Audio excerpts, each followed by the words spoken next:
Iniciarmos mais uma vez o nosso programa ao vivo e hoje nós gostaríamos de falar de purgatório, mas do purgatório enquanto ele está ligado à realidade da engenharia da santidade.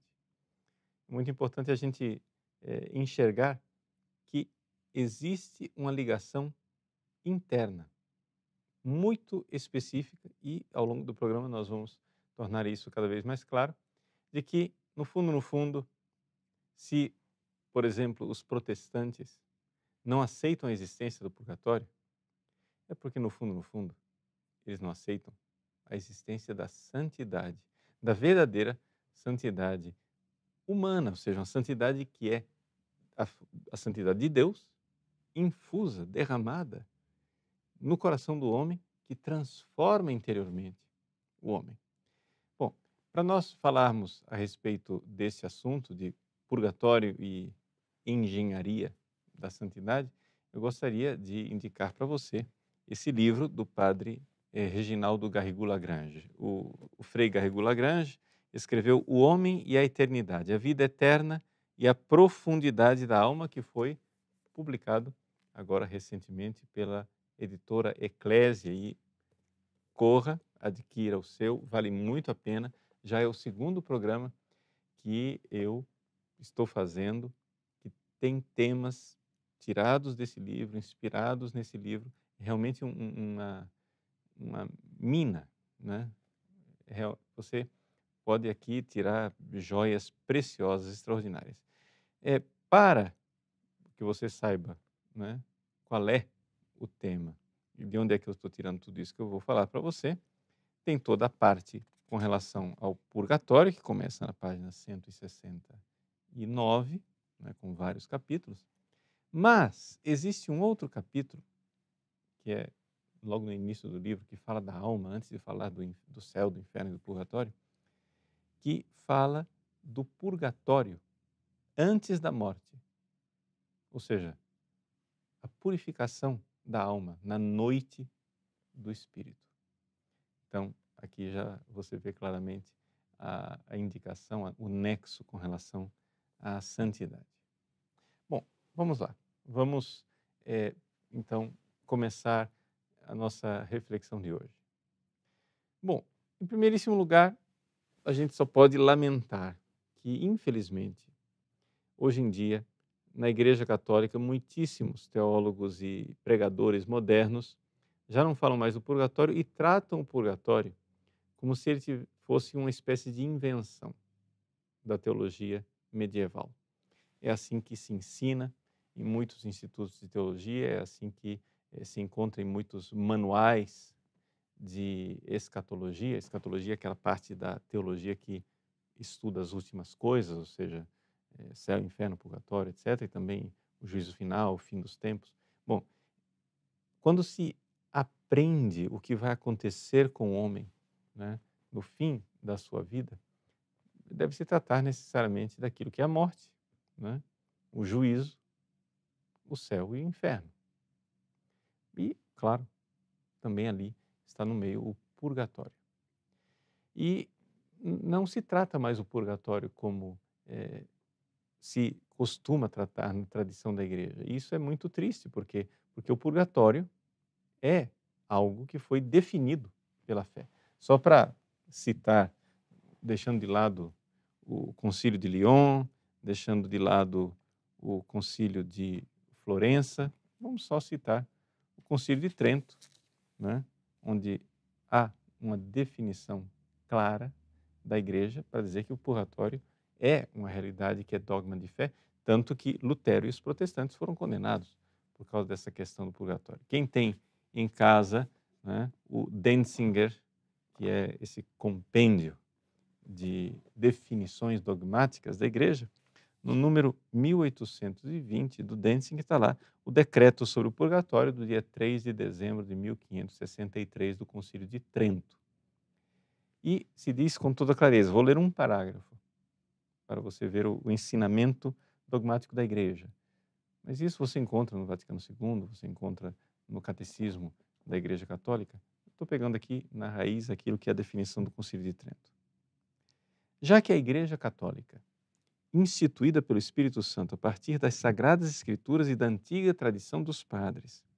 Nos Sagrados Concílios e, mais recentemente, neste Sínodo Ecumênico, ensinou que o purgatório existe. Ou seja, Trento está dizendo a Igreja, baseada em todas essas coisas, ensina que o purgatório existe e que as almas aí retidas podem ser ajudadas pelos sufrágios dos fiéis e, sobretudo, pelo santo sacrifício do altar, ou seja, a missa. O Santo Sínodo prescreve aos bispos que se empenhem diligentemente para que a sã doutrina sobre o purgatório transmitida pelos santos padres e pelos santos concílios seja acreditada, seja crida, mantida e ensinada e pregada por toda parte. Ou seja, faz parte da nossa missão como quem ensina e transmite a fé, dizer para as pessoas que realmente o purgatório ele existe. A manifestação, digamos assim, a expressão de ensinamento da Igreja mais recente a respeito do purgatório é a encíclica do Papa Bento XVI, Spe Salvi, onde justamente o Papa Bento XVI diz que o purgatório é uma grande esperança. Por quê? Porque é evidente, nós temos aquelas pessoas que são más, que miseravelmente são condenadas ao inferno, e aquelas pessoas que são de uma bondade divina, que vivem já aqui na vida de uma forma fantástica, um amor que a gente vê claramente que não é um amor meramente humano. Você vê a vida dos santos, você fica chocado, você fica assim, tocado diretamente por ver aquelas vidas e aquelas pessoas amarem a Deus e Deus nos irmãos da forma extraordinária como os santos amam. Você diz assim, poxa vida, isso aqui não é humano, isso aqui é até, se eu não tivesse fé católica, eu diria que isso aqui é impossível. Mas nós sabemos que é possível e de fato acontece, porque a santidade é exatamente isso. Todo santo pode, no fundo, dizer, vivo, mas não eu. É Cristo que vive em mim. Essa frase de São Paulo ela descreve a santidade, de tal forma que o santo olha para dentro de si e vê um amor dentro dele, que não vem dele, vem de outro lugar.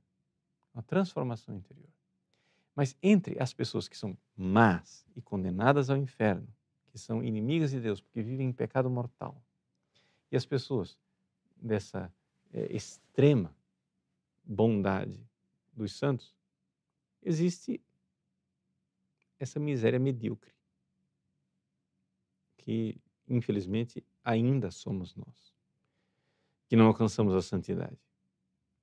Pois bem, como Deus é amor infinito, como Deus é bondade infinita, como Deus é perfeição infinita, é evidente que nós não estamos prontos para o céu. Mas o fato de nós morrermos na amizade com Deus e não estarmos prontos para o céu, não deve nos desesperar, porque existe essa esperança que é o purgatório. Né? Claro que nós deveríamos ser santos aqui, nessa vida, mas o purgatório, ele é uma esperança para aquelas pessoas que não alcançaram a santidade ainda nessa vida. Pois bem, considerando então aqui um pouco esses ensinamentos da igreja, vamos um pouco ver o que aconteceu, né, para os protestantes negarem a existência do purgatório. Bom, vamos lembrar a história, né? Nós não estamos muito distantes da data. Foi 31 de outubro de 1517. Portanto, nós que estamos aqui, dia 5 de novembro, 31 de outubro foi outro dia. Véspera, portanto, da festa da solenidade de Todos os Santos, Lutero pregou as suas 95 teses na porta do castelo de Wittenberg. E eram teses que falavam contra as indulgências. É evidente que ali o fato de estar nas vésperas do dia de Todos os Santos e as antevésperas do dia de Finados, né, ali o tema estava exatamente na data, né? Ou seja, Lutero estava falando das indulgências exatamente quando a Igreja Católica, como um todo, liturgicamente, estava voltada para as indulgências por causa da comemoração dos fiéis defuntos, né? O dia dos mortos, o dia dos finados, em que nós rezamos pelos mortos e aplicamos a eles indulgências, missas, orações, penitências, etc. Então, a primeira coisa, Lutero começou a questionar as indulgências. Depois ele começou a questionar as obras, ou seja, que nós pudéssemos fazer alguma coisa de bom para ajudar os mortos. Depois ele questionou a existência do purgatório. E de abismo em abismo, nós sabemos qual foi a realidade que Lutero terminou negando: a santidade. Ou seja, existem nós, seres humanos, com a graça divina, assistidos por Deus, podemos entrar num processo de transformação interior, ainda aqui nessa vida, que faça de nós santos. Nada disso acontece sem uma intervenção misericordiosíssima da graça. Né? É a graça quem está lá no início, é a graça quem está no meio, é a graça quem está no fim. Tudo é com a graça de Deus, mas com a nossa colaboração. Mas existe essa coisa da transformação, ou seja, nós, seres humanos, decaídos pelo pecado original, egoístas como nós somos, incapazes de amar do jeito que nós somos, nós podemos entrar numa transformação, numa purificação. E nessa purificação que nós começamos ajudados pela graça, mas que a própria graça divina vem e depois toma, né, a frente e nos purifica, através desse processo, nós podemos aqui, ainda aqui, neste mundo, ser santos e amar Deus com um amor que somente Deus é quem pode fazer brotar em nossos corações. Isso é que é fantástico. Mas veja, é evidente que entre o ser desordenado e egoísta que eu sou, né? Mesmo que eu esteja em estado de graça, vamos supor, você acabou de se confessar, teve perdoado seus pecados. Perdoado dos seus pecados, você vê desordem dentro de você. Até tem gente que começa a duvidar da validade da confissão, porque fica pensando assim, mas será que valeu a confissão? Porque eu não estou vendo diferença entre aquilo, o sujeito que se ajoelhou no confessionário e o sujeito que se levantou no confessionário, eu não estou vendo diferença nenhuma. Por quê? Porque você teve os pecados perdoados. Mas o processo de transformação, está entendendo? De morte do egoísta, desordenado que está dentro de você, ele muitas vezes está meio parado. Se não regredindo, está parado. Então o que acontece? As pessoas precisam se dar conta que entre o sujeito que acabou de se confessar, perdoado de seus pecados, e o santo, tem uma distância ali. Pois bem, é evidente, se eu tive meus pecados perdoados, mas ainda não sou santo, mas a santidade é possível, tem que haver um processo de transformação. Esse processo de transformação a gente chama de processo de via purgativa. Purgar, em latim, quer dizer purificar. Não é? Então você vai pegando aqueles sentimentos desordenados que estão dentro de você, eles vão sendo ordenados por Deus e você vai purificando a sua alma, né, transformando a sua alma de tal forma que, então, a um certo momento, já se começa a notar uma transformação ali dentro. O processo não termina, mas a um certo momento, o momento que é a passagem da via purgativa para a via iluminativa, que a gente explica isso direitinho lá na Engenharia da Santidade, no nosso curso, quando você passa, ali você começa a notar que dentro de você acontece algo diferente. A alma vivencia um amor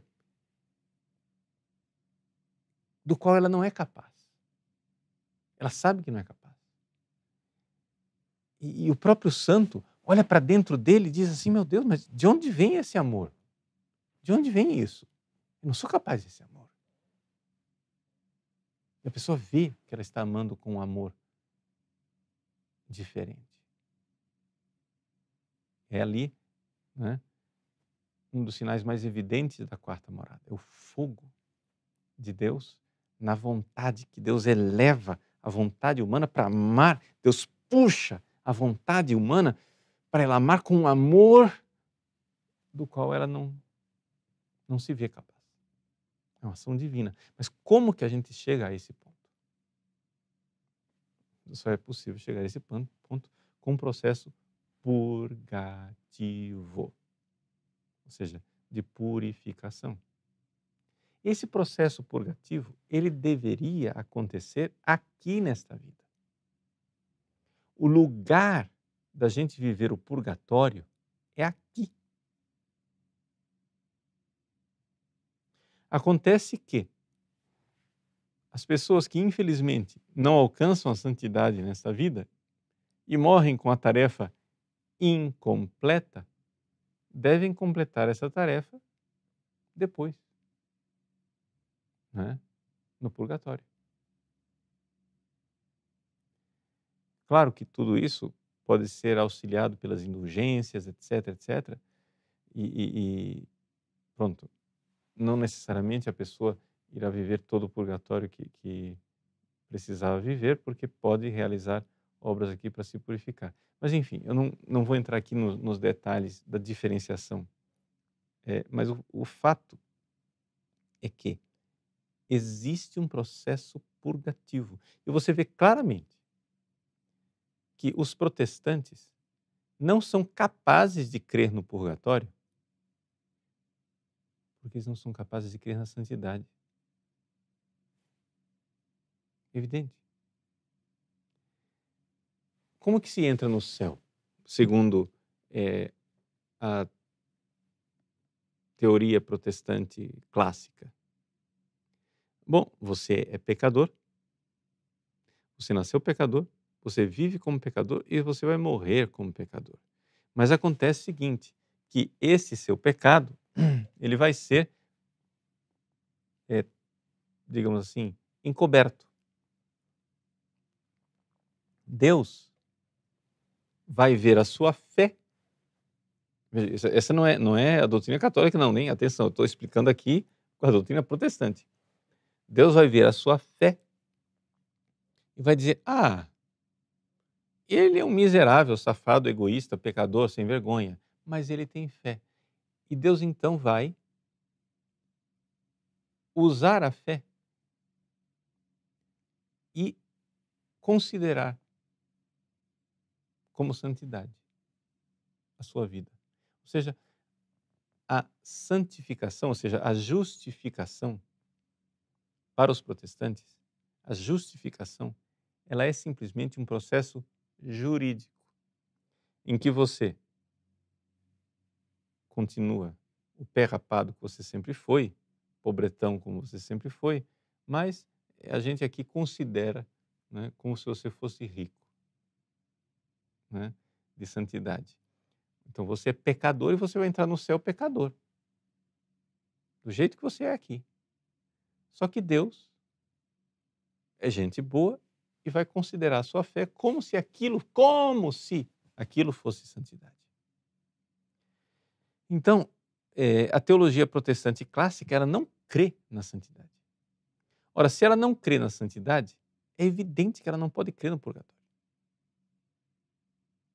Porque se ela não crê que aqui nessa vida é possível um ser humano egoísta e desordenado ser transformado por um processo purificatório, uma pessoa que ama de forma sublime como os santos, ainda aqui nessa vida, é evidente que esse processo de transformação, ele também não é necessário do lado de lá. Então, qual é a fé católica? A fé católica é que nós, batizados, perdoados os nossos pecados, temos ainda uma missão. não é? De realmente passarmos por um processo de purificação. Esse processo de purificação, ele eu descrevo de uma forma assim bastante rudimentar ainda, na primeira parte do curso de Engenharia da Santidade. São 15 palestras, mas ainda é rudimentar. Ainda precisaríamos acrescentar muito mais coisas. E eu estou preparando já, não é, a segunda parte do curso, em que a gente conclui a explicação desse processo de passagem, que a gente só começou na Engenharia da Santidade número 1.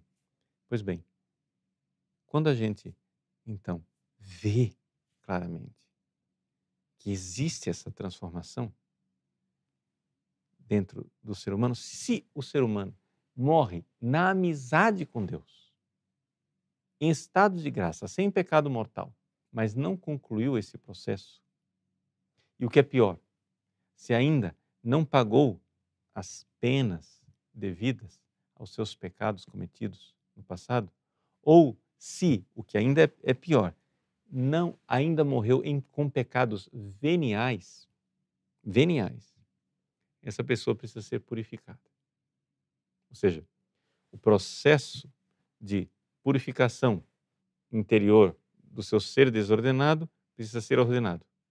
O processo de pagar as penas temporais do seu pecado precisa ser concluído. E o processo de perdão dos pecados veniais também precisa ser feito. E se morreu antes disso tudo acontecer, o lugar disso ser realizado é o purgatório.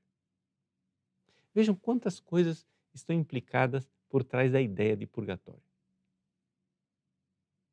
Primeiro, coisa que muita gente despreza hoje em dia, a diferença entre pecado venial e pecado mortal. Existem pecados que, cometidos, levam você ao inferno e à condenação eterna. E existem pecados que, cometidos, não levam você ao inferno, né? E se não perdoados antes, levam você ao purgatório. O purgatório, mas é importante que fique claro isso para todos nós entendermos, o purgatório não é um estágio intermediário entre o céu e o inferno, né? Uma espécie de inferno temporário. Não, não, não, não, não, não, não. Para, você não entendeu nada. Você não entendeu nada.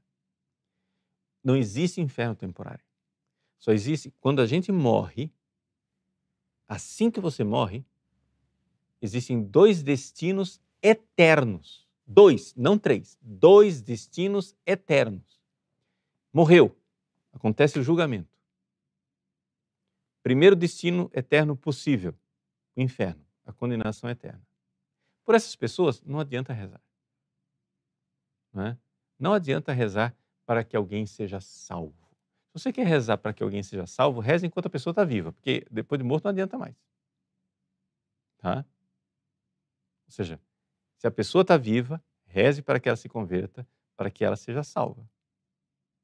Mas depois que morreu, não tem mais por que rezar para ela ser salva. Quem se perdeu, se perde. Logo após a morte, já tem um julgamento. Todas as decisões que você precisa tomar, você tem que tomá-las aqui nessa vida. Você não tem decisões depois da morte. A sua decisão é agora. O que vem depois é consequência das decisões tomadas aqui. Por isso a seriedade dessa vida. Existe um problema com a doutrina espírita, não é? Que a doutrina espírita não considera essa vida com a seriedade dela. Ah, não deu certo? Game over, reset e começa outra vez, outra vida. Não tem isso, só tem essa. As decisões que você tem que tomar são agora, não tem reset. Não tem recomeçar o joguinho. O homem deve morrer somente uma vez, diz a carta aos Hebreus. A gente morre só uma vez. Game over? Game over. Done and over with, como dizem os americanos. Acabou. Chega.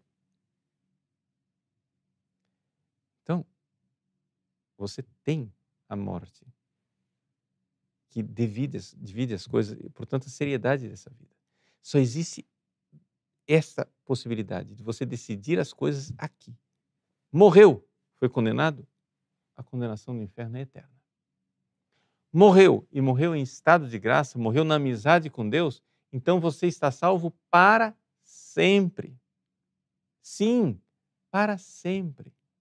Como gostava de repetir Santa Teresa com seu irmãozinho Rodrigo, sempre, sempre, sempre.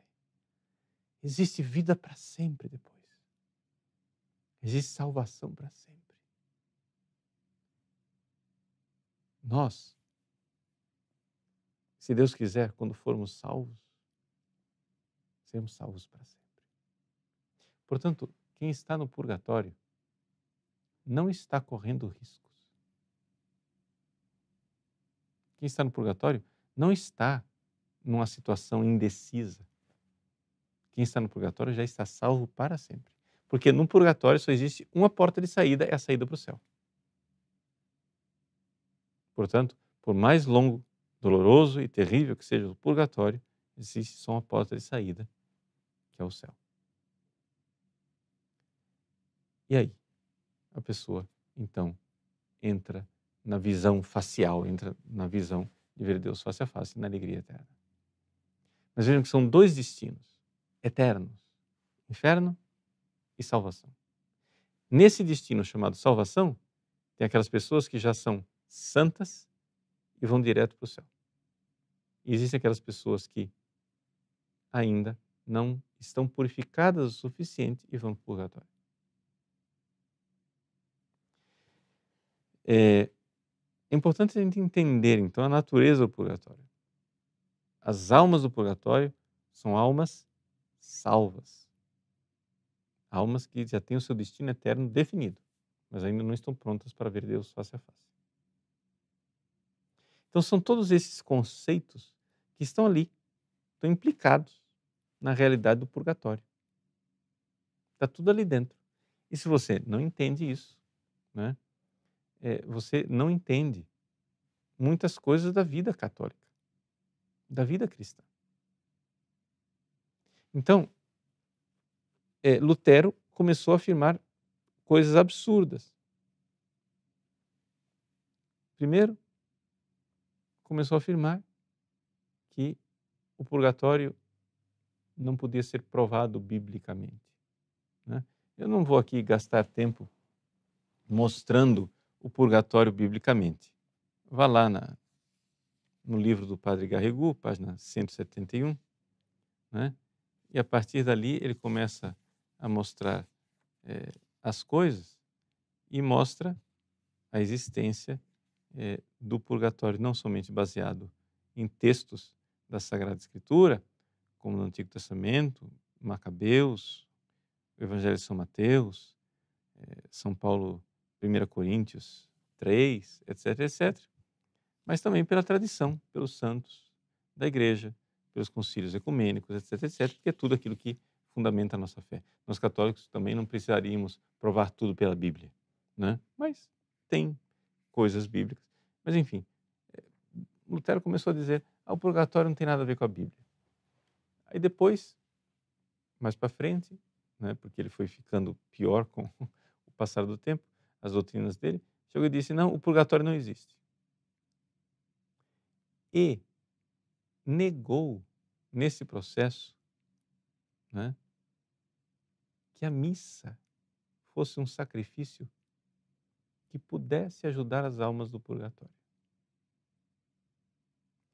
São João Fischer, que foi um grande apologeta que respondeu, né, as coisas de Lutero, assim, lá da época de Lutero, foi o maior dos grandes. São João Fischer chegou e disse assim: estes infelizes, ou seja, os hereges protestantes que estavam negando a Santa Missa, eles, ao negar a Santa Missa, apagaram o sol, que é o sacrifício da missa. Um sol tão forte que é capaz de transpor as fronteiras deste mundo e chegar no purgatório. A luminosidade, a grandeza da missa. Por quê? Porque a missa é a renovação do sacrifício de Cristo na cruz. É o mesmo e único sacrifício de Cristo, só que realizado de forma sacramental. Pois bem, na sua sanha de tirar todo o poder do clero, Lutero negou que os padres fossem verdadeiros sacerdotes e que a missa fosse um verdadeiro sacrifício. E ao destruir a missa, ele destruiu esse grande refrigério, esse grande alívio para as almas do purgatório, que é, né, a celebração da Santa Missa. Isso, então, nos leva aqui a recordar uma outra coisa. E aí? E nós, católicos do século XXI? O que está acontecendo conosco que nós não mandamos mais celebrar missa pelos mortos? O que está acontecendo que a gente não crê mais nesse negócio? Né?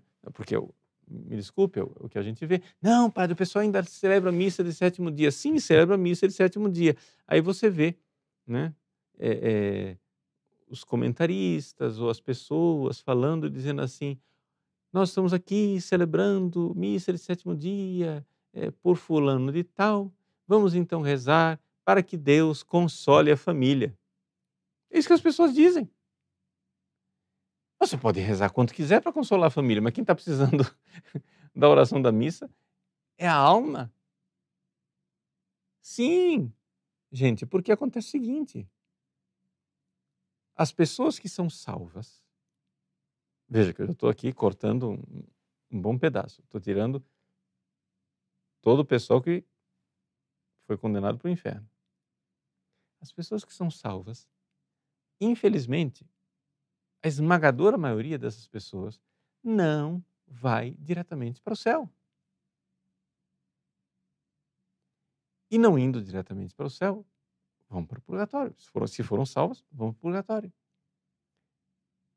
E nós, que sabemos que essas pessoas estão sofrendo um processo de purificação e elas nada podem fazer, nós que estamos aqui podemos fazer algo. E não fazemos. Mas olha que falta, número 1, de fé, porque o pessoal já não crê mais no purgatório. Mas eu não sei como é que você pode ser católico e não crer no purgatório. A gente crê em tudo que crê e ensina a Santa Igreja Católica. Vários concílios ecumênicos ensinam o purgatório e você fica questionando, não sei, porque eu prefiro seguir o último artigo da última moda, da última revista teológica. Mas, pelo amor de Deus, isso é fonte de fé católica desde quando? Então, o pessoal já não crê. Então, falta de fé. Mas não é somente falta de fé. Mesmo que você creia e não faça nada, é falta de caridade. Falta de amor. Porque se existe, fala-se tanto de igreja dos pobres, mas se existe os pobres da igreja, são os pobres do purgatório. É um estado de pobreza mais, digamos assim, radical, mais tremendo do que qualquer pobreza física que possa existir nesse mundo. As pessoas se compadecem dos pobres porque não têm o que comer e fazem muito bem. Pelo amor de Deus, não estou criticando isso. Se compadecem dos pobres porque não têm uma coberta para passar a noite. Se compadecem dos pobres porque não têm um teto para se reparar da chuva. Se compadecem dos pobres porque não têm um remédio para suas doenças. E fazem muito bem. E fazem muito bem. Mas enquanto isso, essas pessoas supostamente tão caridosas, se são católicas e têm fé católica, como é possível você saber que milhões, para não dizer bilhões, não sei, essa estatística nós não temos, né? Milhões de almas padecem no purgatório. Nós podemos ajudá-las, elas nada podem fazer para sair dessa situação, a não ser padecer até tudo que tem que padecer, mas nós podemos ajudá-las. Nós podemos fazer algo. Nós podemos sufragar estas almas. Essa é a fé católica, isso que a igreja faz há 2000 anos. Ah, mas eu não entendo, não sei o quê. Gente, antes de querer entender, creia, pelo amor de Deus. Antes de querer entender, antes de você querer agora que eu prove por um silogismo a fé católica,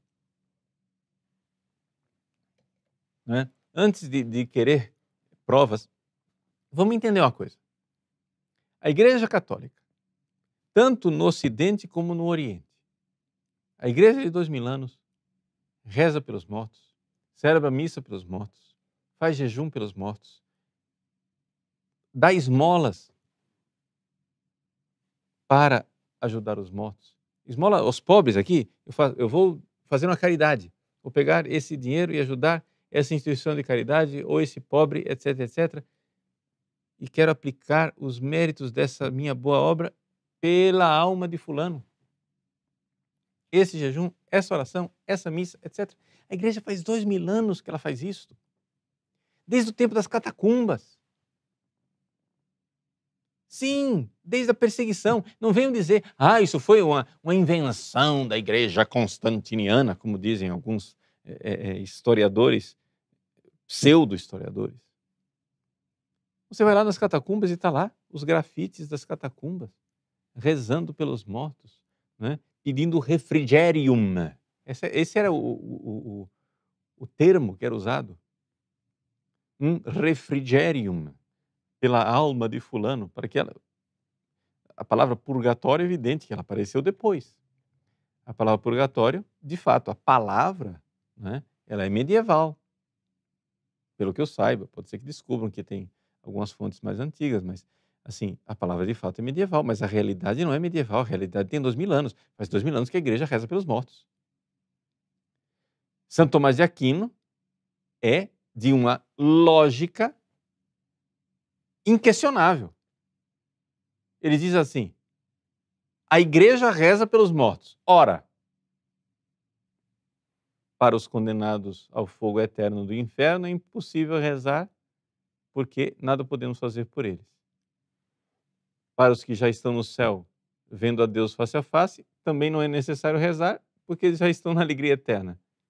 Ergo, portanto, por quem nós rezamos? É porque deve haver, como de fato há, um estado em que as almas estão salvas, mas ainda não contemplaram a Deus face a face. É a lógica mais esmagadora da face da Terra. Não tem como fugir disso.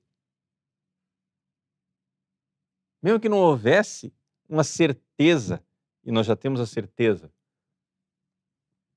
doutrinal pelos concílios ecumênicos, mesmo que não houvesse concílios ecumênicos que atestam a existência do purgatório, a tradição da igreja de 2000 anos nos mostra evidentemente que não pode não haver uma solução para esse problema teológico. Ou seja, por que é que a igreja reza pelos mortos? Por que a gente faz isso? É uma superstição pagã que sobrou dentro da igreja, mas não é possível, né? Não é possível que a igreja esteja errada há 2000 anos. Não é possível que os santos estejam errados há 2000 anos. Não é possível que os papas tenham errado há 2000 anos. E não é possível que os concílios ecumênicos que definiram infalivelmente estejam errados. Portanto, faz favor, se dobre diante da fé católica de 2000 anos. E veja que o purgatório de fato existe.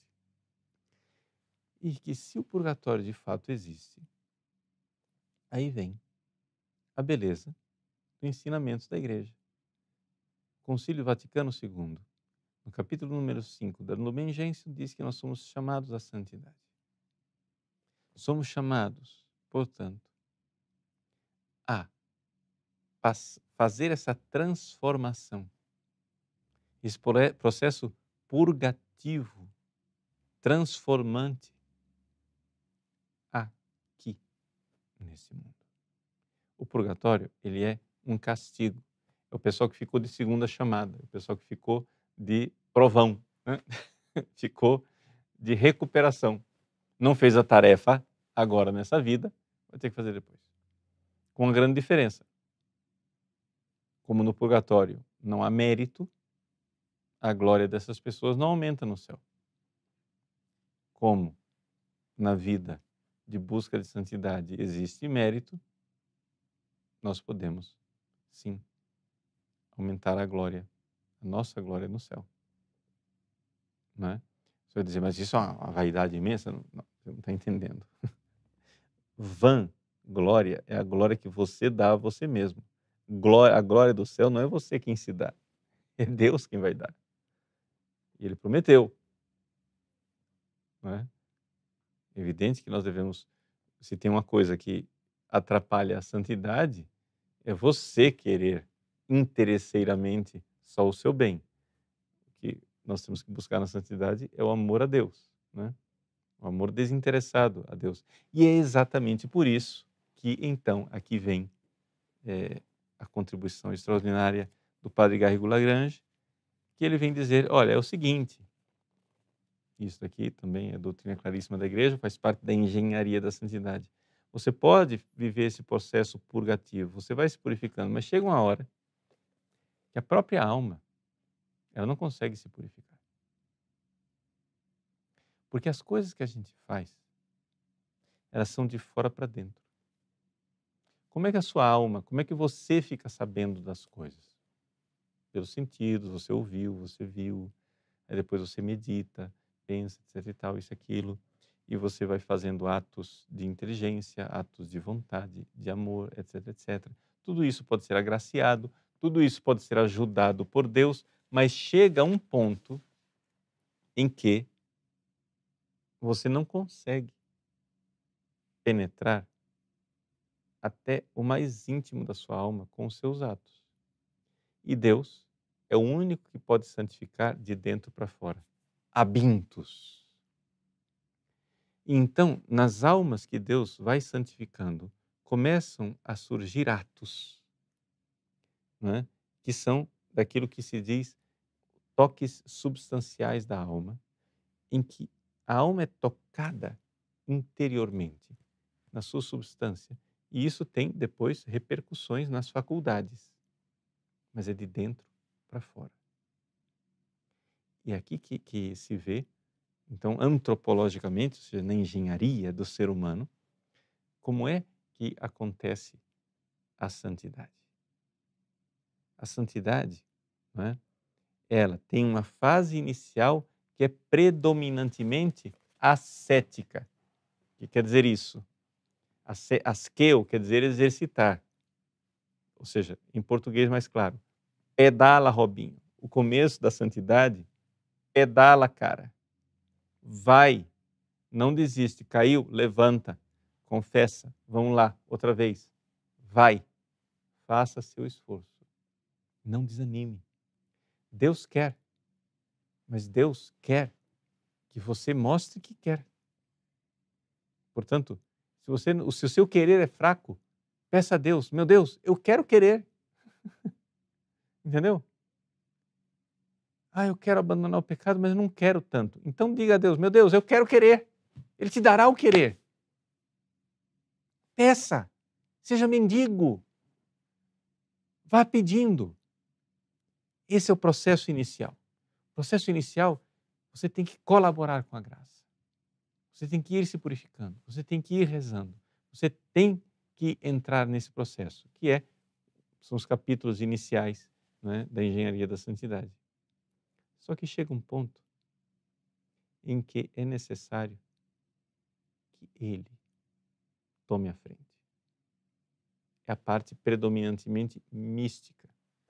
Ou seja, a vida inteira, nossa vida espiritual, ela é ascética e mística. Ascética quer dizer a parte humana com a ajuda da graça.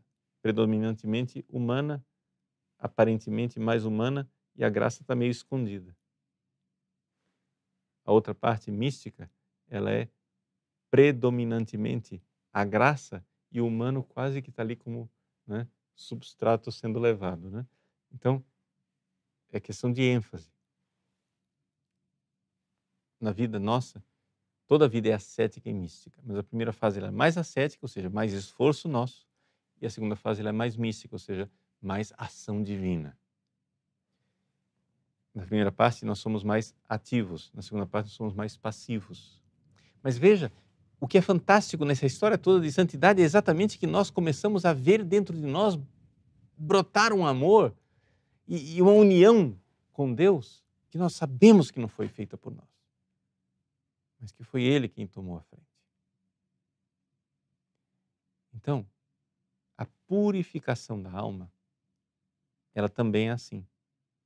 Você começa uma purificação ativa e depois o próprio Deus tomará a frente e vai fazer uma purificação passiva aqui nessa vida. Aqui nessa vida. Portanto, Deus que purifica, Deus que nos purifica, pode nos purificar aqui ou pode nos purificar no purgatório. Mas Ele quer nos purificar aqui. E o que está impedindo? Eu. Eu que estou atrapalhando Deus, que quer me purificar. Mas Deus não vai fazer violência. Deus quer que primeiro você comece, Ele vai inspirando você a que você vá se purificando, né, com sua esforço, com seu esforço, com sua colaboração, etc, etc, até que chega um ponto em que Ele vê realmente que você foi generoso, está querendo mesmo, e então Ele toma a alma e purifica essa alma aqui nessa vida. E esse é o processo da santidade.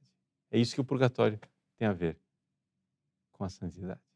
É muito importante, né, essa doutrina, porque ilumina, nos dá verdadeiramente assim, um rumo na nossa vida. Um rumo, número 1, para nós sermos caridosos com as almas do purgatório e rezarmos. Mas número 2, para nós também sabermos o caminho da santidade. Não tem como.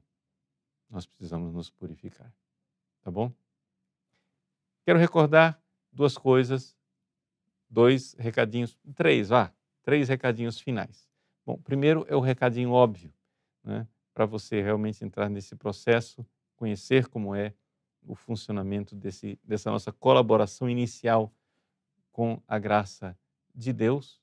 Está lá o curso de Engenharia da Santidade. Se você não é nosso aluno ainda, se inscreva, vale a pena. Muita gente, assim, nós temos tido um feedback muito positivo, né? Você não perca essa oportunidade. Segundo recado, nós estamos naqueles 8 dias do início do mês de novembro, onde você só precisa fazer uma visitinha no cemitério, rezar, né, ali pelas almas. E se você rezar pelo Papa e comungar, você tem indulgência plenária. Claro que se supõe, né, uma confissão, mas a confissão pode ser única. Uma única confissão para esses 8 dias em que você faz uma breve oração no cemitério, também rezando pelas almas, reza pelo Papa e comunga.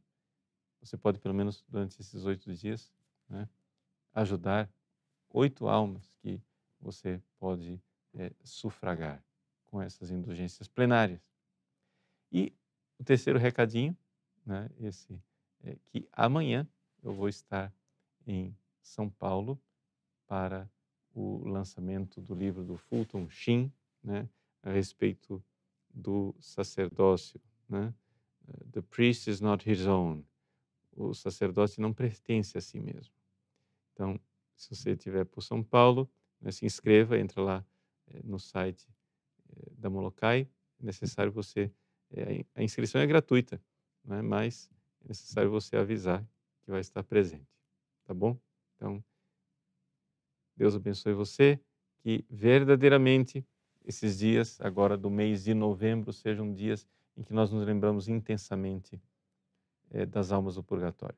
Tradicionalmente, o mês de novembro é o mês das almas do purgatório. Muitas congregações religiosas têm, inclusive, durante o mês de novembro, datas específicas em que fazem o sufrágio pelos defuntos da sua ordem religiosa, né? Então, vamos lá. Vamos dedicar esse mês a orações mais intensas, a procurar lucrar e receber indulgências plenárias pelas almas purgatórias e que isso seja, se Deus quiser, um hábito constante de nossa vida, realizando esses grandes atos de caridade. Tá bom? Deus abençoe.